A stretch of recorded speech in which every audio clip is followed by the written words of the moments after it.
Milliken has a global design team. We have designers in America, the UK and China, and now Australia. In 2014, we all got together, all the designers across Milliken from a global perspective.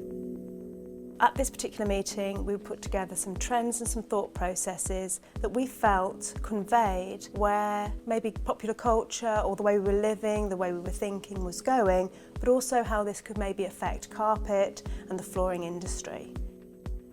When we look at a trend, we have to look at the inspiration behind it and why we think it's going to move forward. This particular concept or trend, we looked at the way in which ceramicists such as Grayson Perry, Wei Wei and Edmund Duval are now being recognised as artists within their own right, with pottery and ceramics being valued as an art form, sitting within their own gallery space. This was very apparent in such exhibitions as Salone Milan and Maison Objet Paris 2014, where we saw beautiful colour palettes of pottery and ceramics displayed artistically in glazed colour waterfalls. When you take into consideration all the things that are happening in the world or happening within our own communities or in the design community, then you can slowly see how something grows and starts to move into something that's slightly bigger. You can note that in restaurants we're beginning to move away from white plates. The plates are made from earthenware.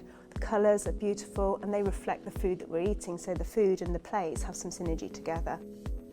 As well as identifying this trend, remember we did this back in 2014. We then started to work on the collection in 2015. Towards the end of the year, BBC Two had the Great Pottery Throwdown. So that's a programme that took potters, very similar to the bake-off scenario, and they would throw their own pots. And so this actually told us that this trend or this thought process was coming to mainstream.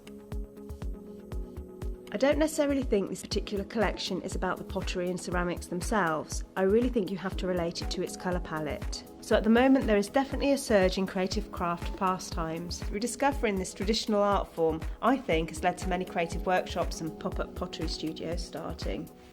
It's very important today with mass commercialism that we have something very special, artisan and unique for ourselves.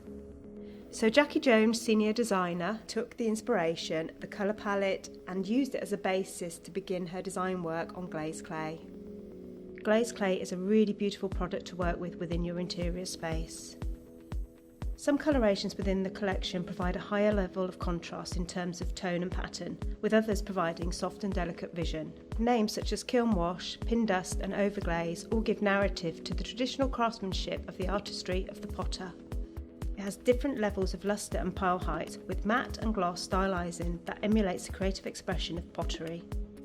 GlazedClay and this particular product is made from 100% regenerated Econile yarn with a 90% recycled content cushion backing. So there are 30 colours within the collection of GlazedClay. The colour palette reflects a very tonal spectrum of colour. Pigments and shades have an almost handcrafted composition to them, all blended with warm tones through the colour of traditional clay. They are easy to use together, understated and coordinating in their depth and accent. This should appeal to the design community and interior designers. Easy greys such as chalk base, grey speckle and soft clay sit alongside such contemporaries as black core, raku and white crackle, creating beautiful compositions to be used within the modern interior. So GlazedClay has been created with a view that it will complement other Milliken design collections, making it easy for the designer to specify a complete interior package or a scheme that works as one.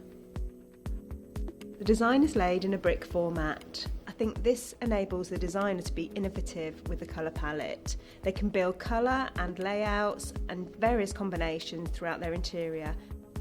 Its design is very modern and yet at the same time very organic in its flow across the floor plane, from dark to light and colour changing in contrast.